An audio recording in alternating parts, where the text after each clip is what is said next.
because I can just show you what I've got going on here.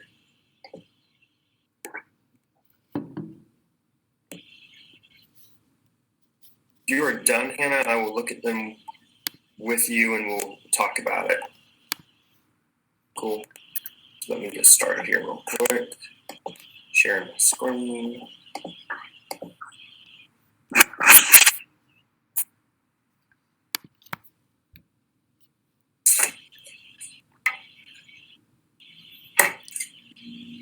I haven't made very much progress on mine, as you can tell. But I was just kind of doing examples of the shading part.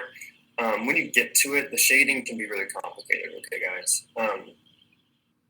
But for those of you who aren't this far, just remember what we start with, right? The horizon line. Step number one with doing anything with perspective is the horizon line. Then you get your vanishing point wherever you want it on the line. You put your vanishing point somewhere.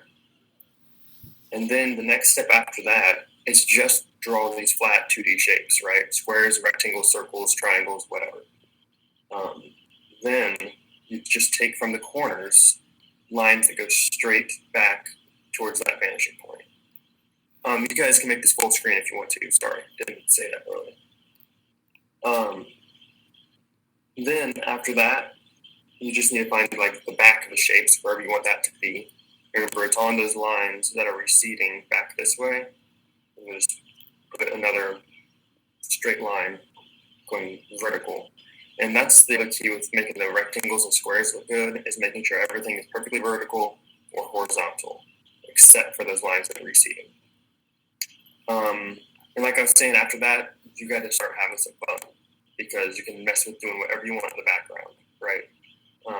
In the surrealist style, you want to make it look out of this world a little bit. A vast empty space is kind of what I was hoping, where you have things that are receding.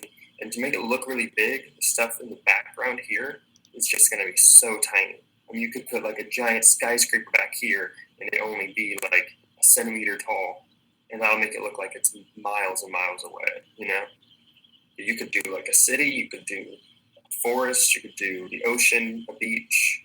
You can make it look like you're at the North Pole, whatever. Totally up to you guys on that. And then adding color is what you'll do after that. But remember, you gotta check with me before you start adding color, because I really want to look at them before you do that. And it's hard to see some of these when you like hold them up to the cameras, so just bear with me on that. Sometimes the cameras don't like picking up the lines. But I went in and like darkened up my lines a little bit. That helps. And you guys could do that too if you wanted. And use rulers for making these straight, or some kind of a straight edge, whatever you got. Here's the side of another pencil if you need. And then the shading. And that's what I was going to say before you guys start today. I did like 3 different ways of shading here.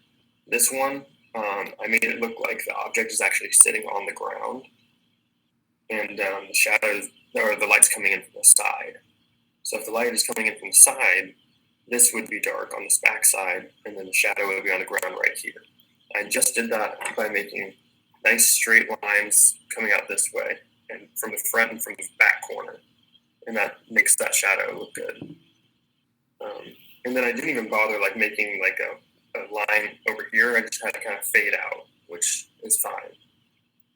That's a pretty simple way of doing it. But you remember, if the light's coming in from the side like that, you want that same light source for all 3. So this is not a good example, because this has one light source and these have different light sources. But I was just doing this as an example of different ways you can do it. Both of these objects I have as like floating objects. This one I did, obviously I shaded underneath as if the light's coming in from like straight above. But this one I didn't put a shadow on the ground, because I just thought it'd be too complicated to try and figure out how to do that. And that's fine if you want to do that, guys. If you just want to like shade like the bottom of it and make it look like the light's coming from above and not figure out how to put a shadow on the ground, that's okay. The other option, like with this one, I did the light from above again. I shaded the bottom of it. But then with this one, all I did was took a ruler or whatever and brought these lines from the corners straight down, all 4 of them or whatever, straight down. And then I I like made a line all the way across, like up and down like this. And then from that vanishing point here again, I lined it up and made a mark to decide how this line went.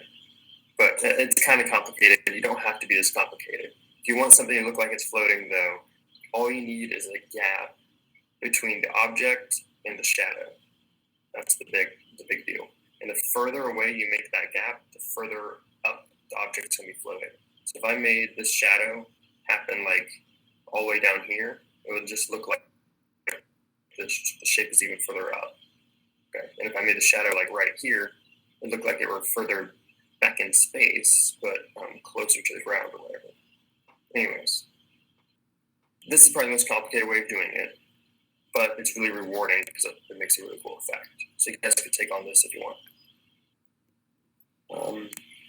And also, I'm doing the shading before I do the background, and I actually wouldn't suggest that because when I start coloring the ground here, all this stuff's going to be in my way.